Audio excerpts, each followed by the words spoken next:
All right, episode 27 of Ball. Today we're doing our third Serie A preview.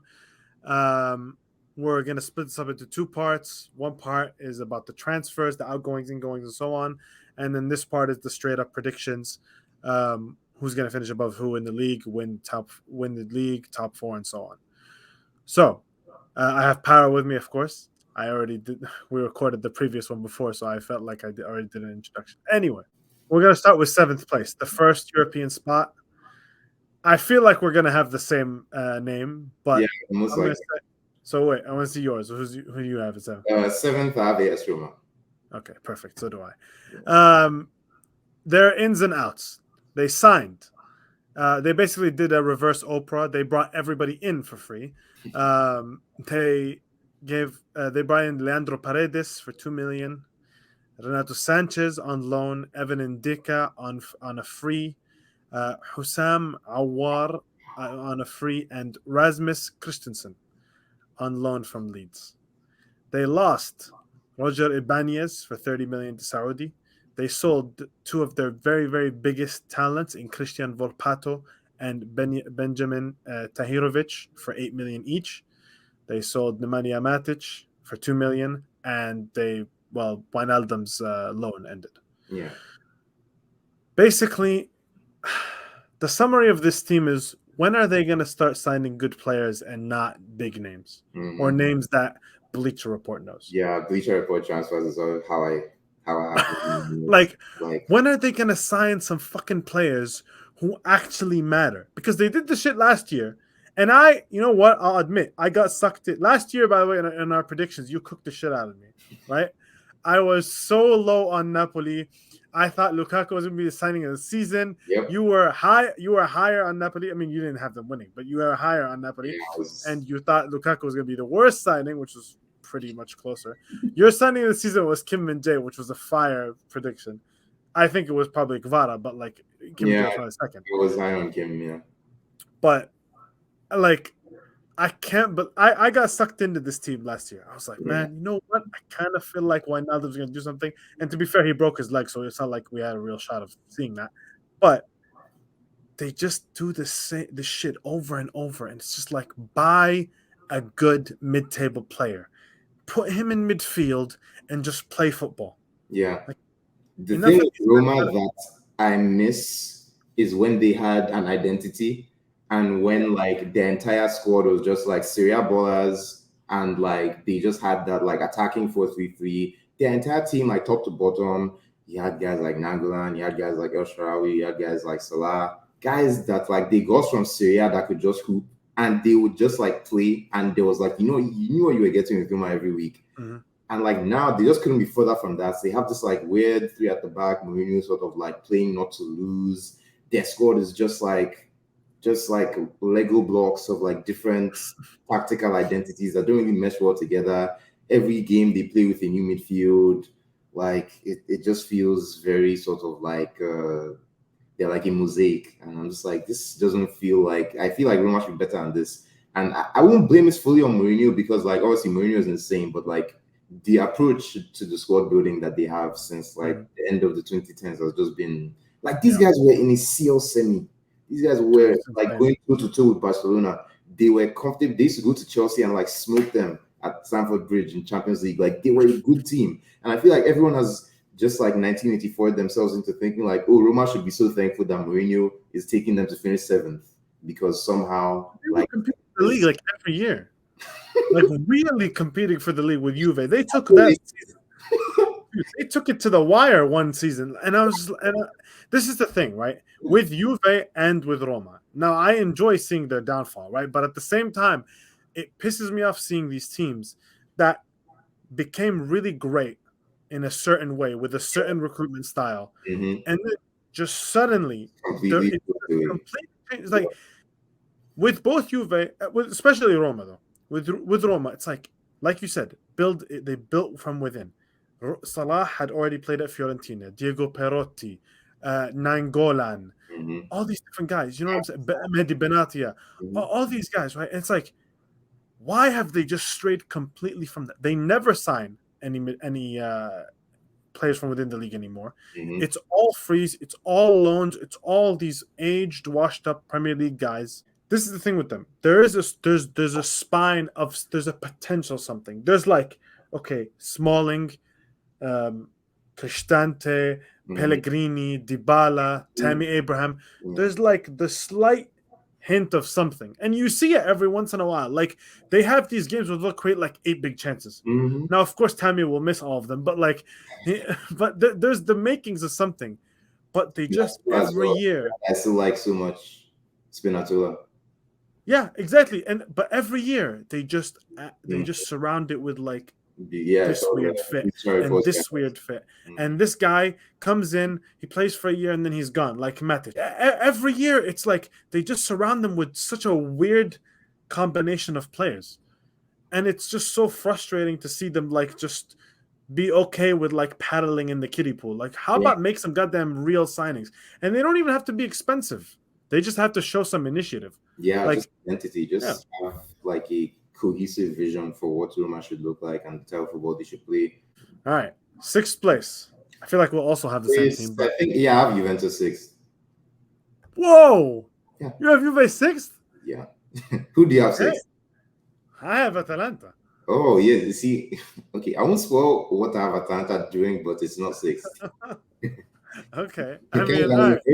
Inversion from last season. Last season, I was very low on Atalanta, and you were very high on them. So I think we might have flipped now. But like, okay. So, okay, wait. Now let's do the Juve part first. Yeah. Juve's ins and outs.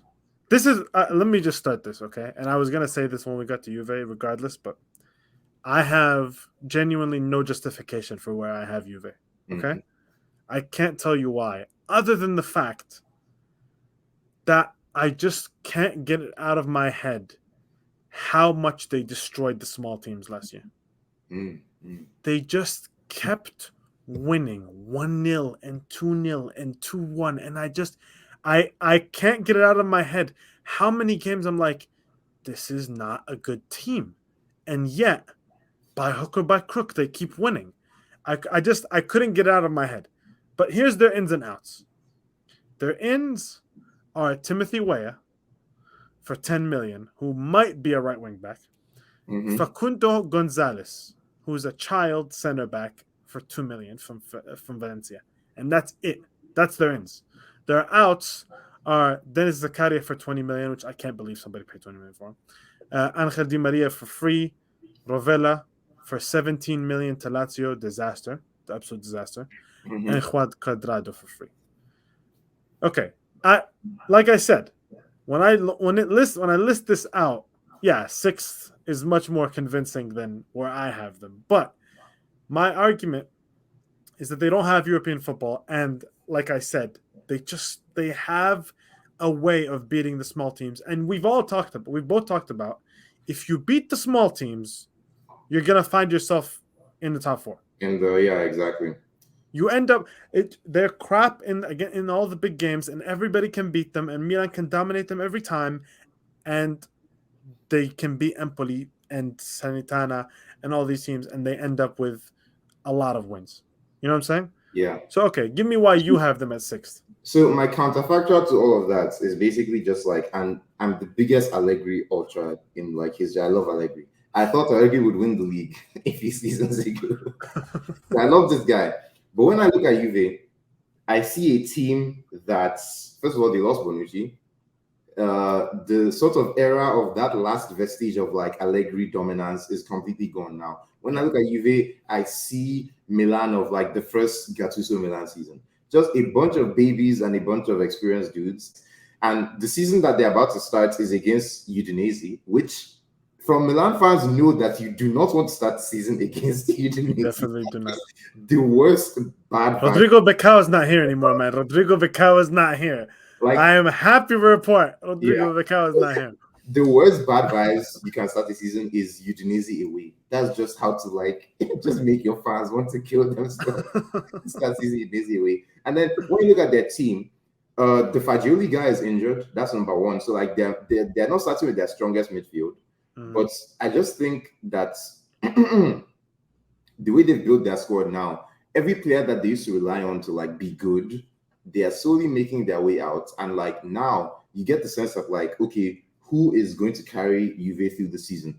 Vlahovic and like Cuadrado gone, Di Maria gone, the like small Amen. consistency in defense that they had gone, Bonucci. Now they have like Bremer, Alexandro, Danilo, and you're like, okay, yeah, this Gatti. team will still probably be good and like win a bunch of games, but like, will they get top four in like the way Serie is now? I know a bunch of teams got worse, but so did they. And I just think Mm. the number of babies that they have, every single game Juve plays this season, two of their three midfielders will be Miretti, Fagioli, and like either Locatelli or they put Rabiot there. And it's Mm. like for a full season, that's kind of scary. And then like all their offensive options is guys like Timothy Weah, guys like Ealing Jr., guys like Chiesa, which like question mark on him. And then Andrea Cambiaso, look at their bench. You see guys like Kostic, Matias Sule. And it's like, this is giving me vibes of like Gattuso Milan of like every like month they might have a highlight win that makes the fans feel good, but like I can't imagine Juve fans are like looking forward to and like playing once a week. The once a week thing moves me less these days because I feel like good teams, the more they play, the more they stay in form and they just keep like crushing teams. Like every season we see Man City play like twice a week in Europe and they just like all their players just take turns to be good. Even Arsenal Yeah, last but season. that's because they have that many good players. Yeah, and I'm sure Juve too. I mean, it's the opposite for them because I can't think of that many good players that Juve have. Because That's if you true. look at Juve's like strongest 11, Chesney, good player, Danilo, Bremer, Alexandro, backline. There's like one, Bremer is good. The yeah, others are it's okay. the only real center back in that backline. And then Well, look at Gatti, okay, maybe sure, Gatti is YHC. he's all right. He's I alright. feel like he can Yeah. definitely take that step up this season. So, like, yeah, sure. Okay, the strongest 11 possible, I would say Danilo Bremer Gatti. And like Mhm. Alexandro kind of like takes a back seat because he's old or whatever. That's fine. Midfield, Tim Weah, right wing back. And then you have like the three YHC boys, Miretti, Fagioli, Locatelli. Well, Locatelli is kind of old now, but like I guess Mhm. he's still kind of in that same mode of like younger dudes. Mhm. And like if they kept the Rovella guy, if they kept the Rovella Oh, Rovella. Yeah. he could have been in that rotation as well, and things should have happened there. But like now, the way they look now is just like the same old Juve, Rabiot, Locatelli, and then a third YAT player. And then on the other side, you have either Kostic or you have somebody, and then off the bench, Ealing Jr., Sule. It's the same old Juve, and that same old Juve without the sanctions would have gotten CL, sure. But I just think that like the losses that they've gotten with like no more Di Maria, no more Cuadrado, no more Bonucci. I feel like the standard was like maintained, and like when you lose that level of standard, all you have left is the YAC. And when you're relying on that YAC for like the full season, you end up with the embarrassing away losses, the random blowouts losses to top six. Like the first Napoli UV game in San Paulo could be scary because the level of like inexperience in UV now, if they go and play Osimhen and Kvaratskhelia, they could I lose mean, five. we saw what happened last time. They Literally, actually did lose 5-1, it did and lose Di Maria's gone. So and it's just like it gets scary for teams like yeah. that. So I just think that like any team you see with like so many babies and they lost all the experience, no matter how good they are, I just feel like other teams that didn't have that like experience will just have better seasons. So it's not like I don't think Juve will be bad, but I just think that like the other five dudes, I just think the other five dudes are better right now. So yeah, I can see them That's getting fair. great. But like I think also the same things that you said of like beating the small teams convincingly, well, not convincingly because Allegri, Yeah, they're yeah, not convincing. the But small this is my teams thing. not It losing. That's the thing with Allegri. yeah. You can get Juve to not lose. If they're in like April and they have like 5 losses instead of 8, that could be the difference. But like, Yeah. yeah, when you rely on babies, like I've been saying for like 7 years on football Twitter, like the way see when you rely on those young players, it feels good when fans tweet the average age of 24, and it feels good when they tweet all the Italian flag emojis. Look how many young players we have. But yeah, those guys when they go to Udinese and they're clueless about what to do when they go down 1-0. That's where you regret not having the Quadrados, not having the Di Marias, the guys that has to maintain the standard. Like if they're gone, then it becomes like all those young dudes now have to figure it out for themselves. Of like, damn, what do we do when we saw this with Milan? Milan used to be the deer in the headlights team, but like now we're not that team anymore for the on a good day anyway. Well, So it just takes time. So maybe in like 2026, Miretti and Fagioli all just used to be like big name superstars. But like for now, they're still sort of like babies. So Yeah. Hear that, Juve fans? All I have to do is wait till 2026. Look, everything you said is valid. I have no problem with anybody putting them sixth. Mm. I just, at the same time, like Yeah. you said, I go on the fundamentals of in Allegri. There is a black magic involved with that man. It's always a But bad the small teams just can't crack it. Okay. Yeah. Mm-hmm. The big teams with the midfields that can really overpower them, yeah, Napoli, Milan, Inter, they could all beat them, right? But the small teams just can't figure it out for whatever reason. And like you said, the last part, one of the parts you said was, if it wasn't for the sanctions, Yep. they would have made. As terrible as they looked, Yep. as awful as everybody said Allegri was. They won 22 games. I'm saying everybody hated their squad. Everybody said Allegri sucked. I said the team sucked. I said they played crap. And by hook or by crook, if it wasn't for the sections, if it wasn't for stuff that had nothing to do with football, or at least those footballers, they would have finished fourth. Like that's the part I just... The counterfactor to that is that I would always just remind people is that when you look at trends, that team, when you look at like the games, the way they played football, they scored. I think it's not conducive to success. I agree with you. It's and that scores 56 goals in a season. That's what I'm saying. Probably not trending upwards. So. But it's 2 seasons of this. It's 2 seasons of me ripping my hair and screaming, "This is not gonna win," and then they just keep winning, and I can't understand it. And I'm at the point where I'm like, you know what? Maybe this is just beyond my understanding. That's why they keep Allegri, because they know that no matter how hard things get, he has that weird way of just squeezing that last bit of water from the towel of like whatever that team is worth. So I guess this is the thing. Wrong. This is the thing. All the Juve fans that want Allegri out, and I understand it. He does not play attractive football, and I understand from a fan level why you wouldn't want him, right? Mm-hmm. And when I say the squad is crap, Juve fans will say, well, he had a part in building that squad. I agree. He is at fault in that. But now is the only time you can fire him. You can't fire him in the past. You can only fire him now. And if you fire him now with that squad, I promise you're finishing, 6th at best and very possibly 10th. That squad sucks. Like, you've made your bed. You have to kind of like, if I was Juve, I would just be like, let's see where he can take us, and let's start within the season next summer. Let's start playing more and more of these young guys. Let's start changing the recruitment philosophy. Okay, so now I had Atalanta at 6th. Mm-hmm. You had Juve at 6th. Yeah. By the way, I had Juve at 4. By the way, mm-hmm. I think I made that clear without actually saying it, but let's do the Atalanta part. Atalanta. Spoiler: I have Atalanta 4th, so that's okay. It's higher than I thought. We just saw. But okay. Yeah. All right. Let's talk about Atalanta signings. They brought in El Bilal Toure for 28 million. Gianluca Scamacca back again from West Ham for 25 million. They did their routine wing-back swap of the year. Joachim Mele left, so they replaced him with Mitchell Bakker and Said Kolasinac. So it's 2 left wing-backs. They signed Charles de Ketelare, our best friend, for loan with the option to buy. And I thought this one was notable. They got Marco Carnesecchi back, who was Cremonese's goalkeeper last year. I don't know if he's actually going to beat out Musso, but at least that's an actual competition there. The outgoings they had. I mean, we know this one. They sold Rasmus Højlund. 1 season, 9 goals. Love him, by the way. Think he's amazing. Wanted him at Milan, but obviously not for this price. 75 million to Manchester United. Jeremy Boga sold him for 18 million, which I was really surprised. I did not think his market was that high at this point.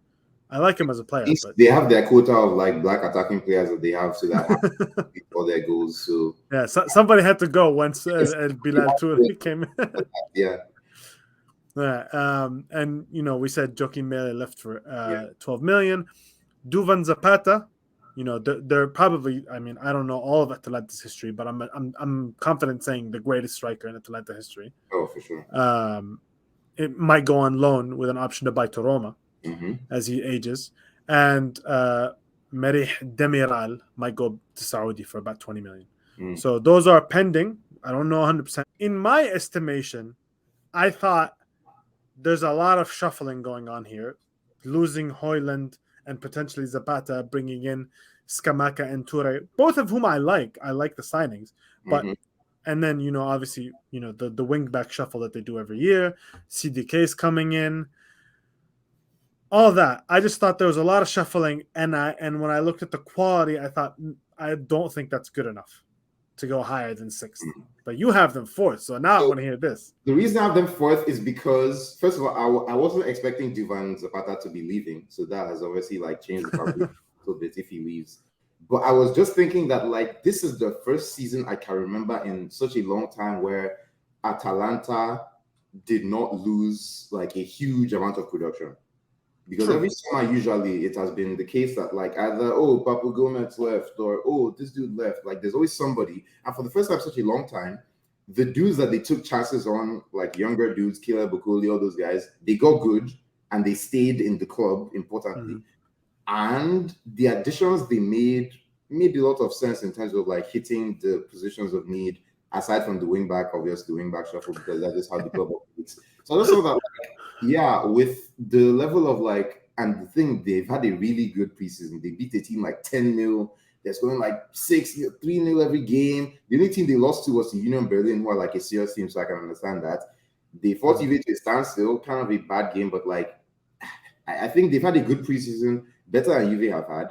And I think the identity that they have is just so clear now. And like the dudes that they can rely on, like when I look at like the team, I see the midfield of Ederson, Koopmanners, Darun, Pashalish, Ademola Lukman. Like they have such a core group of guys that are like they're gelled together now. They have the identity. Juan Musso, very good keeper.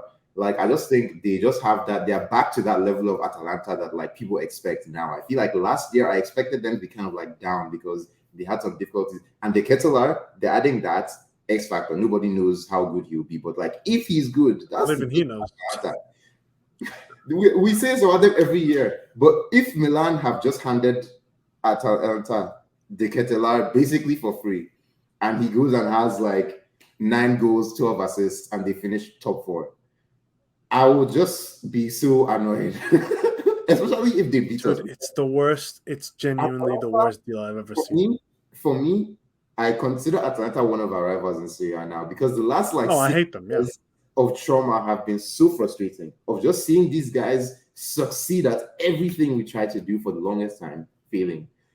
And just like the way they run that club, everything, their recruitment strategy is so like admirable. If you put De Ketelaar in a team like that, man, I think the environment he's wearing black and blue stripes again. Maybe like the red just didn't suit his body. If you put him in a black and blue team, maybe he just becomes. But like, yeah, man, I think they'll be good. I think they'll be back to their usual selves of scoring 4 goals every week. I think they'll win way more games than they lose. By the end of the season, they'll just find themselves there. I can see themselves just like that. Like we know who the strongest 3 teams in Serie are. I feel like Atalanta are like good enough to be like best of the rest of like just those first guys out between them and Lazio. And when I because I did it like the tiers. I compared who do I think will win more games between Atalanta and Lazio, and I just thought Lazio lost Sergei. Atalanta basically didn't lose anybody, and I just thought like, damn, that might be enough to tip the scales because Lazio and United fans are gonna throw themselves off the balcony if you keep saying they didn't lose anybody. They lost their starting striker. I mean, I know he only scored 9 goals and he was more potential. Starting striker. No. By the end, he was the starting striker. But like, and I get you though. When you're talking about production, the way I would describe it is that Man U this season is still starting Rashford at striker. Like they're the one strongest. Well, he's injured now, but I mean, Højlund's injured. But I'm saying, like, I get what you're saying in terms of actual production. Mm-hmm. They signed him for all that money for the future, but like in terms of what he actually gave Atalanta today or this past season, it was 9 goals. Like I liked his talent, but like it's still 9 goals. Yeah, that was just what I meant of like their returning production was like relatively the percentage is like relatively high. I learned the thing with them, like go ahead. All right, the thing with them, I don't know. Last season I thought Højlund, Boga, Lookman. I love Lookman, by the way. I love the signing of Lookman, and he's just so his stats are off the chart. Yeah, in every category. But like, I thought, man, okay, there goes they've got the speed, the power. They've got the athleticism. They're gonna run and press and just throw 18 players at you like they used to, and it's just gonna be overwhelming. And they're gonna score 4 and 5, like you just said. Mhm. And the more I watched it, I was like, I think the attack did provide that last year. There was the speed and the power and the pressing and all that, but the wing backs aren't the same. Yeah. So like It's a big- Zappacosta and Mele and I don't know. To be fair, that could be the X factor with like Mitchell Bakker. Maybe he is like a difference maker. But Yeah. when they, to me, a real defining part of their game when they were great was Hateboer and Gosens and Freuler, who I know you're in love with. Yeah. But like those guys were just peak athleticism. They were up and down, bombing down the wing all the time. And their center backs, like with Christian Romero, with Caldara, with what's the hell? Toloi. Toloi, yeah, and before he kind of declined in the past few years. Mhm. But like those guys were so athletic as well, and they were so good on the ball. Like I always just felt like they're pushing so many players. They're always on the front foot. I just felt like the athleticism this past season kind of waned in It the was wing back and noticeable. midfield It position. was noticeable. They didn't Yeah. control games as well. And I said that as soon as the season started. I'm like, Atalanta, they're not controlling games anymore. They're kind of like reacting.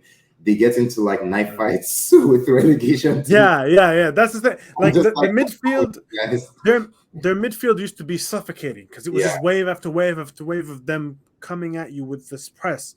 And yet last season it just wasn't like that. So okay, I had them sixth. You had them fourth. So who do you have fifth? Fifth, I have Lazio. Okay, good. At least we have that. That's the same. All right. Let's do the Lazio.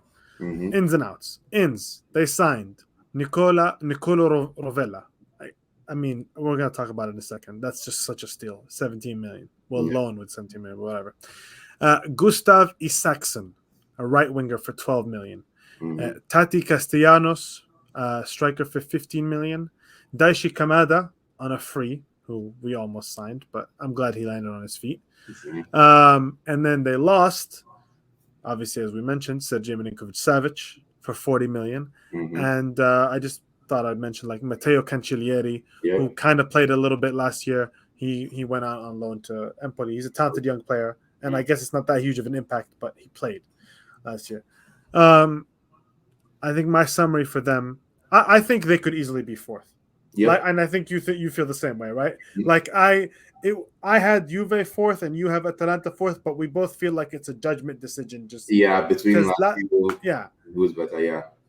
And literally, I think we both have the same reason why we don't have them fourth is just Sergej. Yeah. Right? Dude, if Sergej was still there, I was ready to predict that they would win the league because I think it's going to be so close. I wouldn't have gone that strong, but their if Sergej was, I would have them second for sure. Because I think all the guys that they took chances on last year kind of got good now, like the Casale guy beside Ravioli. Their midfield looks really good these days. Like they still score a lot of goals with Immobile and stuff like that. So I guess the floor for them was really high. And Sarri, they kind of have an identity now. They're not really like, they don't guess what will happen when they play games anymore. Like we saw when we lost to them, the way they looked. I just thought like this team next season, if they can look like this, 30 out of 38 weeks, there's nothing stopping them from winning like 28, 29 games. But like without Sergej, then it becomes tougher because it's like you have to now find another source of like by himself. This dude was responsible for like 15 goals and assists every year. Yep. So I'm like, if you lose someone like that, then it becomes tougher. So I think they will still have a good season. I think they'll still be good, but I just feel like, yeah, it might be tough for them to get top four, especially because they will be in Champions League too. So there's that added factor of like, okay, they've lost all these years and now they have to play the sort of schedule that like I think relative to every other team, they've definitely gotten the least worse, is how I feel. Like the level that they were at compared to losing Sergej, where everybody else was, they've kind of like, they're not that much lower, but Sergej could have taken them so much higher. So I think their floor for like the average season will probably be fifth, but their ceiling could still go to like even second or third, but like it just depends. But I still think they will be just at the end of the day, just get unlucky a few times, just miss out, and then they'll just, man, if you only had Sergej. But like, yeah, I just think they'll be very respectable fifth. Like, it won't even be in doubt. I think it would just be, it's the type of fifth where they'll be competing for top four most of the season and they'll just barely like settle for fifth. But yeah, I think they're really strong. They're still a very strong team. Honestly, Serie for me, I think Serie is like a full top five now, where like there's like five serious teams, relatively serious teams. I just think Lazio, I just find themselves like the last of those teams, but like no disrespect to them at all. I think with them, it's gonna. I mean, look, I like Kamada and I love Rovella. Like, I think those in terms of talent, right? In terms of talent, those were great signings. But neither of those obviously replaces Sergei in the real ways. Like, in terms of the physicality in midfield, the size, all that kind of stuff. Neither of those gives that. They give a different. They give a different thing, which I think is actually last season. My criticism in our preview, my criticism of Sarri was that he needs players of a very specific style, and Lazio won't be able to always get that for him. In Rovella, I actually think like they hit the nail on the head. That's exactly a Sarri kind of player, right? I think he's gonna love having him on the team. Like you said, I think their X factor is going to be Isaksen, because so much of their season last year was Pedro on the right wing, and Immobile is declining very clearly, and you're going to need goals from somewhere else. He has, I mean, it's only in the Danish league, but his goal scoring record is very impressive. He looks really fast. He's played up top before.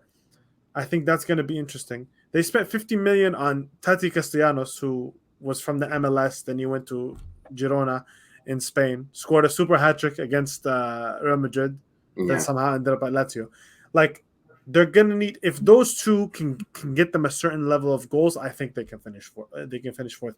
But given the fact that honestly I haven't watched, and I'm sure you haven't watched these guys either. Yeah, like it's too hard to think that they're gonna replicate them. As like the three actual serious teams. So it's like exactly. All right. So we did who we thought was fourth. So I guess we can skip that. All right. Now it's the actual interesting one. Okay. That everybody has the same top three. I'm assuming I can't imagine everybody has different top three. Yeah. We all have the same top three. I think this time we'll go up. Who do you have winning the league? Who do I have winning the league? You might laugh. You have Milan winning the league? Yep, I have Milan winning the league. Wow. We've done this 3 years, by the way. You didn't predict them the year we did win them. I predicted them the year we won. Then last year, I predicted we would do the double, and we obviously didn't. I predicted second, and we came fourth. But I feel that fourth was very harsh on us, and I think if we had a full season of Mayan and we didn't have the weird winter, I think we would have probably been second. Okay. So you have Milan winning the league. Let's go through. Let's do the Milan case. Yeah. Milan's ins. Samuel Chukwueze for 20 million. I'm not doing add-ons, by the way. Samuel Chukwueze, 20 million. Christian Pulisic, 20 million. Yunus Musa, 20 million. Tijani Reinders, 20 million. Ruben Loftus-Cheek, 16 million. Noah Okafor, 14 million. And unfortunately, because of Manian, I have to mention that we signed a new backup goalkeeper from Only Manian would make me mention the backup goalkeeper. Otherwise, I would have just not mentioned it. Anyway, out. Sandro Tonali, of course, left for 64 million without add-ons before anyone tells me. Brahim Diaz, his loan ended, of course, but he was a starter. Junior Messias, 3 million. Ante Rebic for free, Tatarusano for free, CDK on loan, and of course, captain says Zlatan Ibrahimovic finally called it a day. So, Milan. I mean, the team I'm expecting most people want to hear us talk about. So, the summary of Milan's summer. Maldini's gone. Yeah. Then Tonali. I have so many thoughts on Milan's summer. I think. So Maldini's gone. Then Tonali's sold. And Pioli's backed. I'm going to put that in quotations. Pioli's backed. Now, in the upcoming, in the future, we've got basically wholesale changes. So many signings. The depth is significantly improved, right? We've changed allegedly. We're going to change to a 4-3-3 with Krunic at defensive midfield. But when Nasser's back, sometime in the future, but he's a note right underneath. But Krunic DM, I have written Benacer injury plus Afcon, because Benacer might not come until late November, and then Afcon is in January. And there is given our medical staff, there's a very, very, very realistic chance that we don't see this dude till February. Yeah. Right?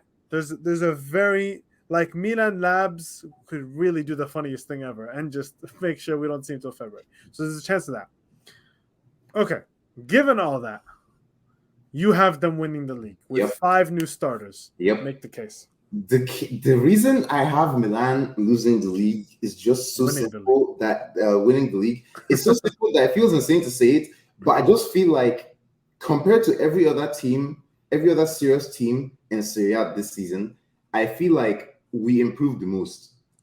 Like, from what we've seen, both on paper and on the field, I feel like the way we address positions of need, particularly the forward positions, like the 2 right wingers, Pulisic and Chukwueze, the fact that there's like no Okafor there, so that like the first option for Leao and Giroud isn't Origi. Because last season we did this really disgusting thing where if Leao or Giroud weren't playing, the next name was Origi. Now, if Leao or Giroud isn't playing, the next names are Pulisic, Noah Okafor, Samuel Chukwueze. That's such a massive jump for me. And then when you look at midfield, for me, this is kind of like a spoiler, but like, how do you make a best 11 of Serie and there's not like 5 Milan players there? I don't know, because we have Mayan keeper, we have Tomori and Theo at the back, possibly Chow as well this season. We have on paper Benacer, but like he won't play for a while, sure. Yeah. But then no one knows how good Reinders will be immediately.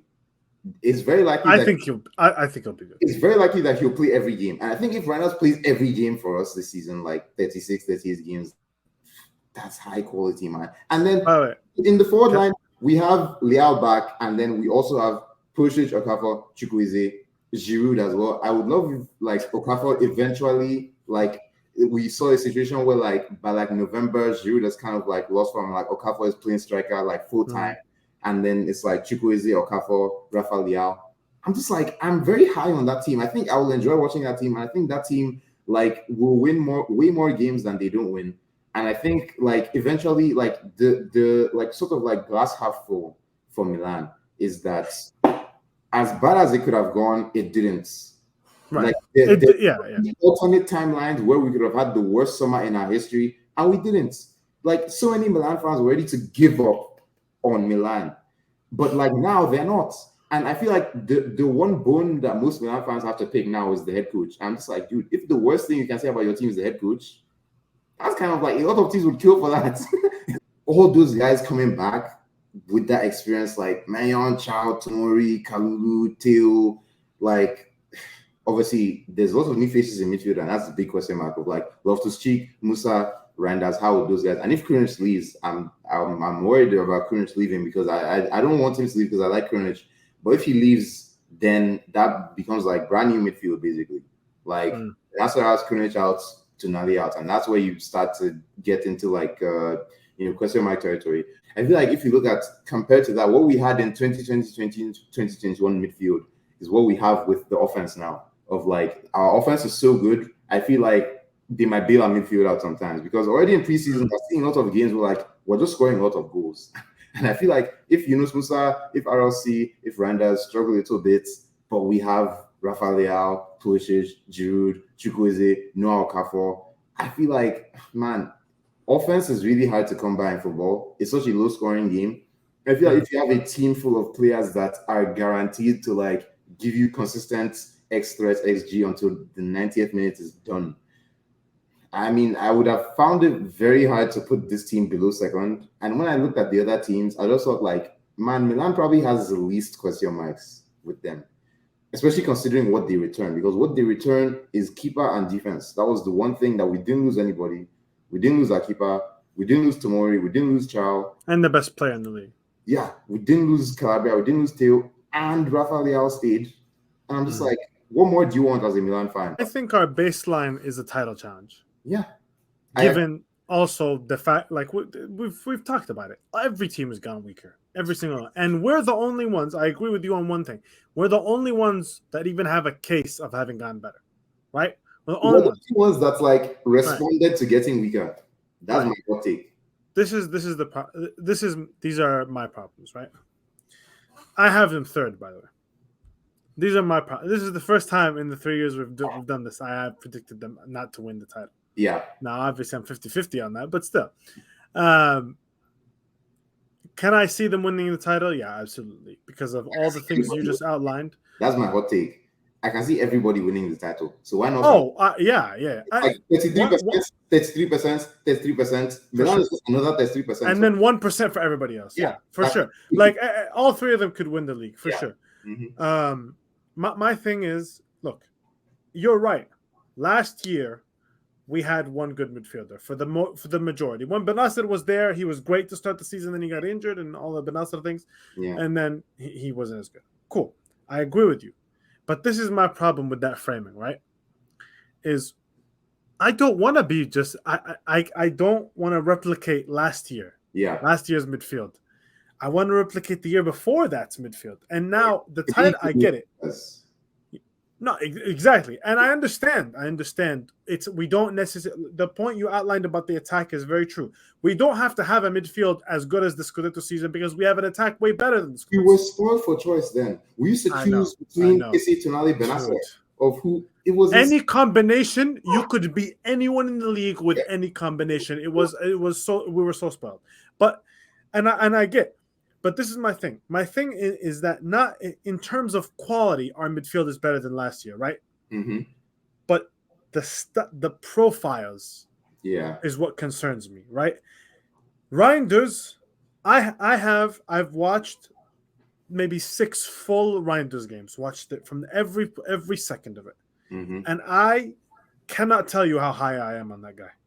I think he is the best passer we have had at Milan. He's gonna be, I guess, he's gonna be the best passer we've had at Milan for a very, very long time. Yeah, he can. There is not a pass on the anywhere on the field that he can't make, right? And he brings something. Him and Ruben Loftus-Cheek, actually, because I watched Ruben Loftus-Cheek games as well. Him and Ruben Loftus-Cheek give something that we have lacked so badly since Kessie left, which is what we had. Benasser and Tonali, as much as I love them, right, are psychopaths. Yeah. Every time they touch the ball, and I remember at the Sassuolo video, I did a video when we lost to Sassuolo, right? And the crux of my video was these two guys, when they get the ball in midfield, all they want to do is make the 40-yard pass down the field. Mm-hmm. And you need that. You need that in your team. You need the guy who has the willingness and the ability to do that. And both of them do have that, right? But you also need the guy who's like, whoa. Let's just slow it down. Let's slow it down. We need the Kessie to those guys, which is why he always started with one of them, is that he was the guy who's like, okay, wait. Let's just pass it sideways. Okay, it's just like, and crucially, he was physically big enough to not get pushed off the ball. Right, and he was the calming force when those two wanted to do their like crazy. I'm gonna run past 3 people, and Benasser was like, I'm gonna pivot when I'm the last man in defense. Right, I'm gonna pivot past this guy, and God bless him, 80% of the time it works. Right, but like.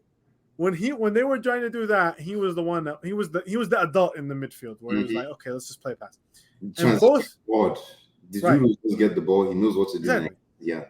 And Reinders and Ruben Loftus-Cheek both have that very important key quality, which is I want to do a video on Reinders before the season, but like because I have a bunch of clips, but like there's so many times where he'll like turn down a run, right? One of his attackers will be running down, and he'll look him and he'll point like, hey, I saw you. But we're trying to keep the ball here, right?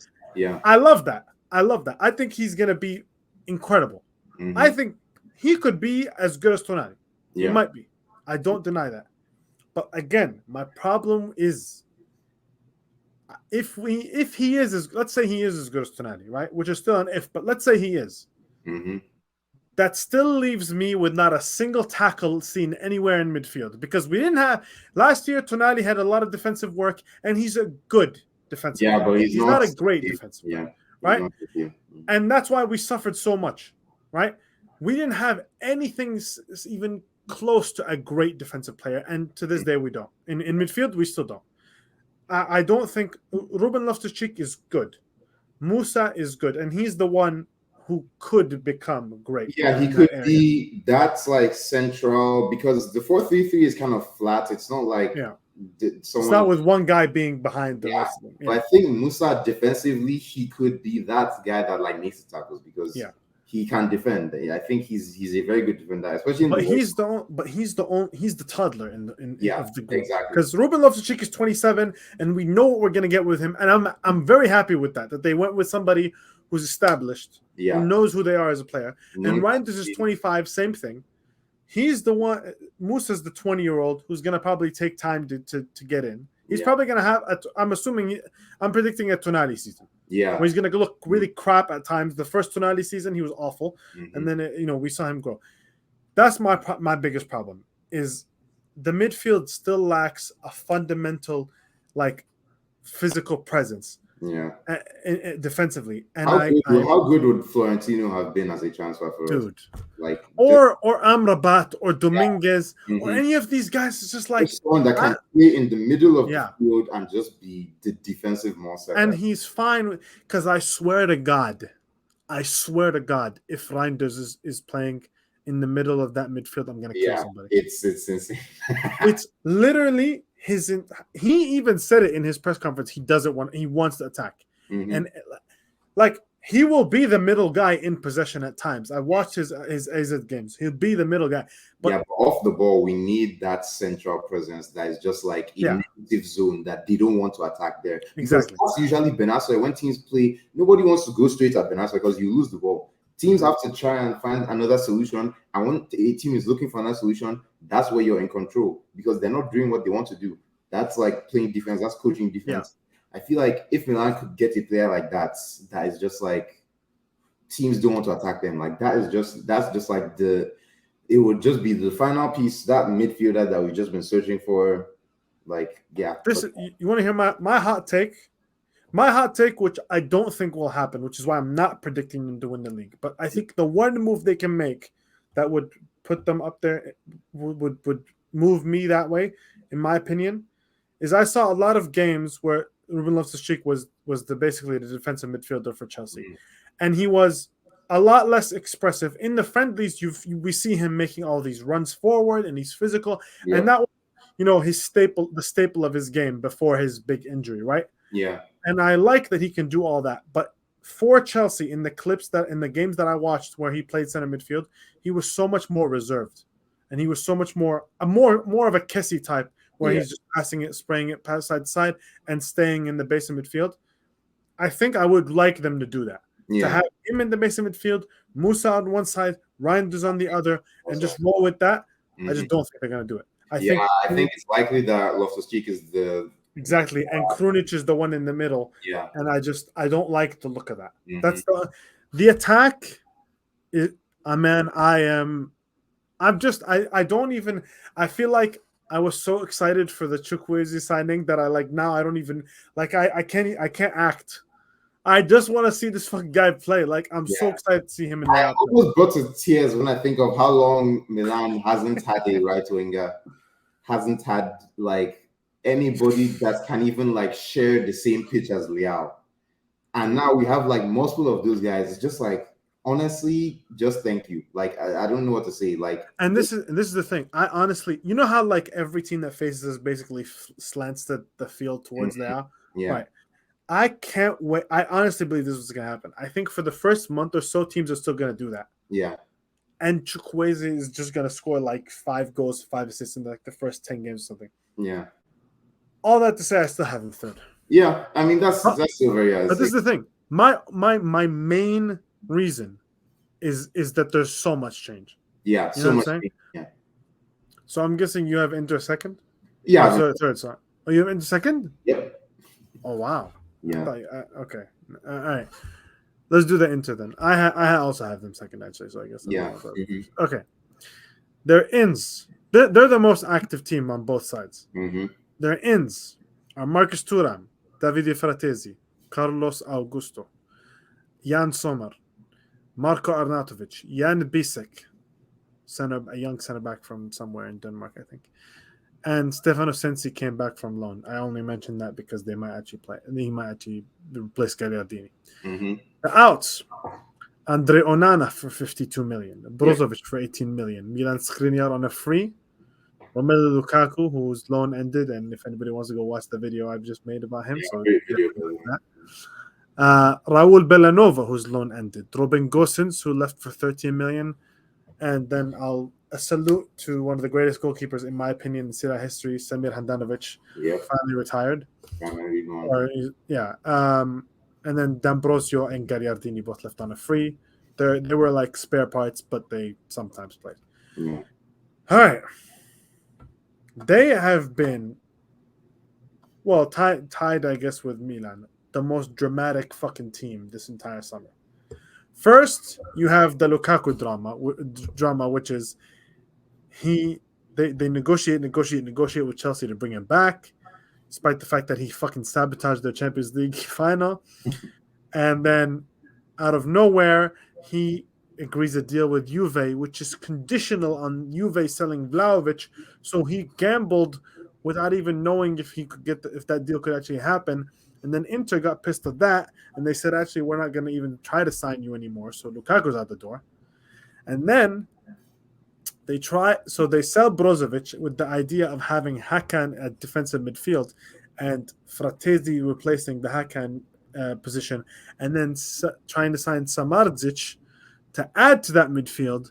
And then Samardic's deal collapses after the medicals. Some disagreement with his family or whatever. And now he's not joining. So they have... Oh, sorry. And I forgot to mention they lost Edin Dzeko as well on a free. So all that, they've lost, I mean, by far the biggest production, the biggest characters, the biggest leaders in their squad. Yeah. And they have replaced them with some good players, some players. Did I mention Marko Arnautovic? Jesus Christ. Marko Arnautovic plays for them now. So yeah. My reason for picking them second is that despite all that, despite all the turnover, despite all that, they are I still think they have one of the strongest spines. Yeah, for sure. With, Sommer, you'd say Acerbi, I guess, Bastoni, whatever. Yeah. It's not really, whatever. Bastoni, Hakan, Barella, and Lautaro. Yeah. Those guys we know, except for Sommer, I guess. But the main, it's a goalkeeper. Who cares? Yeah, keepers. Who cares? We know what those guys give us, right? And we know that those guys give you good Serie A level, a really good Serie A level. I like Thuram. I'm okay. I'm good with Fratesi. I don't love him at the price, but I think he's a good player. Carlos Augusto, I think, is going to be awesome. Yeah, I thought he was amazing for Monza, and he's like a perfect left wing back. Not that they really need one, seeing as DiMarco is really good, but a good player. All that to say, man, have they changed a lot of shit. Yeah, but I think for all the reasons you said, all the reasons why I was so high on Milan is why I'm so low on Inter. And low on Inter isn't even that low because I still have them finishing second and probably scoring the most goals. But because like we've said, they still have good players. Yeah, that's why even as low as you can go on them, they still finish like I've actually never at been worst. that low on Inter in all the years we've been doing this. Because second and third. I don't really think third is as low as you can take them with a player like with Barella, Lautaro, and Bastoni. That's basically third is as low as you can take them. Yeah, I think ultimately the big difference we get for them would just be losing the players that they lost. How quickly can they go back to any sort of rhythm of can we just find a quick identity to just get back to any sort of form where we can say this is last season I had them first last season. I know. No clear weaknesses over a full season. That's why I said unless Skriniar Brozovic leaves. And now Skriniar Brozovic have left. So I'm and they had clear weaknesses last year, I'll tell you that. They had plenty of clear weaknesses last year. Yeah. And so I just think that how the floor for Inter is still pretty high, but I just don't think that the season will pan out the way they're hoping. Of like all the new signings will click and they will still maintain the level because they couldn't even win it last season. And last season was like where everything was supposed to like fall into place. Yeah, it was like with no Lukaku, no Dzeko either. And Dzeko was the main reason why Lukaku being shit didn't matter because I knew Lukaku would be garbage. That's the one thing. That's one thing I'm proud of. That's your win. That video you won with that. Yeah, I knew Lukaku would be garbage, but Dzeko was so good it didn't matter. But like now, no more Dzeko. I'm like Marcus Thuram. I mean, sure, even if he scores like 9 goals, that's not Dzeko. And the impact that he had in games, the clutch gene. I don't know that Marcus Thuram is that dude. I know Lautaro. I know who he is. He is what we think he is. I don't think Lautaro is ever going to be the guy that scores 30 goals in a season and Inter win the league because of it. Okay. Now we've talked about Milan and Inter. I have them. I have Napoli winning the league again. I am doing back to back, and you have them finishing third. So let's go to the Napoli. The ins are Jens Kajust, a center midfielder for 12 million, who I've been told is good. I've obviously never watched him. This is the big one. Their center back replacement for Kim Min-jae is a Brazilian for 10 million called Nathan. I don't know. The Red Bull guy. Yes. This guy, I mean, the hopes of an entire city is on you, man. I don't know who this is. Like, this is the thing, though, right? Yeah. Last season, I had them so low. I had them 7th last season, right? Because I said, I don't care how good Kim Min-jae and Kvara are. They can't be better than Insigne and Koulibaly. You're insane. And how fucking wrong was I about that, right? Yeah. So, in the spirit of that, and I don't think this guy is going to be as good as Kim Min-jae. Mm-hmm.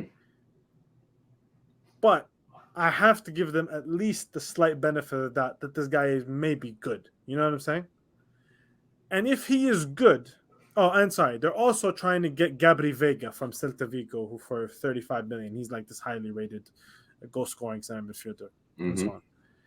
Zelensky rejected the move to Al Ahly this morning, so he's not going anywhere. That was that. I thought I did. By the way, I didn't have them winning the league until this morning. Once I saw that he was staying, you know, because that changes everything. That means their midfield is returning completely. Mm-hmm. Osimhen is close to extending. Rudy Garcia and Kvara is still there.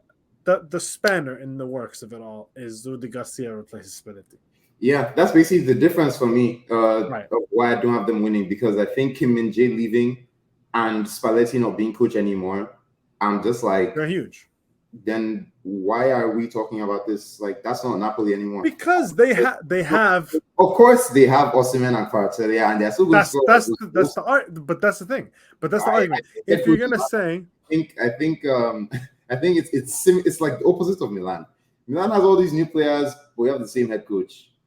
But Napoli has all the same players, and they had a big loss. I'm just like, Rudy Garcia is going to win. No, but listen, you are always talking about returning production. Who has more return? Nobody has more returning production than they. Nobody has more than them. Right. Because if you're replacing Kim Min-jae with another CB, as long as Ramani is still there, your defense isn't going to be that much worse. Right. It's still exactly. It's still Di Lorenzo. It's Rahmani. It's not going to be like. It's going to be a top 5 defense or whatever. Right. It's still Di Lorenzo. It's Meret. It's Rahmani.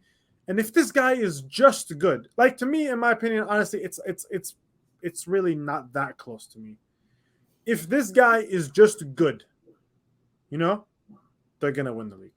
Because I see the way that I get it. Everybody, I was very skeptical during the season, and I do think they dropped off in the second half.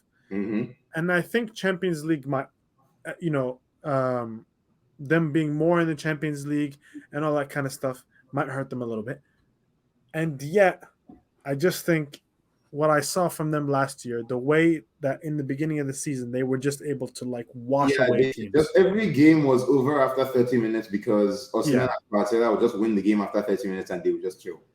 And as long as those two guys are there, and I've seen some like wouldn't change their tactics that much because all the same players are there. There's no reason to fix. If I was Rudy Garcia, I would literally get in there and be like, "What did you guys do last year? Do that."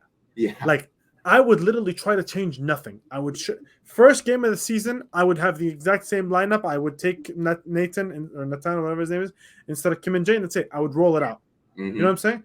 There is absolutely no reason whatsoever to change anything. I think the difference between the theory and the practice of that is that there were a lot of coaching decisions that Spalletti made last season that mattered a lot, especially when it came to like managing the personnel. There are situations like Ndombele, you have situations like Raspadori and Simeone. And Giovanni Simeone, knowing when to use those guys, knowing when to pull Kvaratskhelia back, knowing when to pull Osimhen back, knowing when to do certain things. A lot of big games, especially like the Roma game, there are a lot of complicated games. The Milan game didn't work out for them the first time. Worked out for them. Didn't work out for them the second time. Worked out for them the first time. There are a lot of things like that where like those high octane games, Spalletti mattered because Spalletti is such a pro. Oh, of course. No, he for sure mattered. Rudy Garcia, the main weakness that I have when it comes to him is just the level of like sophistication tactically might regress him a little bit because his ideas are different from Spalletti's ideas. Spalletti used to be a very pragmatic 4-3-1 guy. He found a formula that worked with Napoli this time because of that midfield was so strong with Zamba, Anguissa, Lobotka, and Zielinski. He could afford to play that 4-3-3 in a way that he really couldn't with Inter. I think Rudy Garcia, if he tries to impose his vision on them too much, it might mess with the sauce a little bit, especially the responsibility that he gives the fullbacks might differ from Spalletti because usually Napoli's back four is very flat. You generally see Di Lorenzo bombing forward too much, and then the left back, Matias Oliveira, you don't see too much from him. If Rudy Garcia decides to do something different, where he tries to do any sort of like 2-3-5 method that we're seeing a lot of like those offensive coaches do now, if you just mess the sauce a bit too much, my three experience works. And then obviously a lot of defensive, like especially because Romani had an ACL, a lot of defensive like rigidity that they had was Kim Jae. A lot of that like he was unstoppable. He was important. I think he's replaceable, but I think that like ceiling that they had of like most clean sheets, most goals, I think they with just the most goals they can still win the league quite comfortably. I think in fact I think the safest bet to win the league against probably Napoli. But I think that is an intelligent viewer can make educated guesses for why they won't and be correct. And I think that I agree. You can look at this Napoli team and you can see all the ways where they don't win the league. But this is my case for Napoli is exactly what you said. I'm not saying they're replicating what they did last year. Hell no.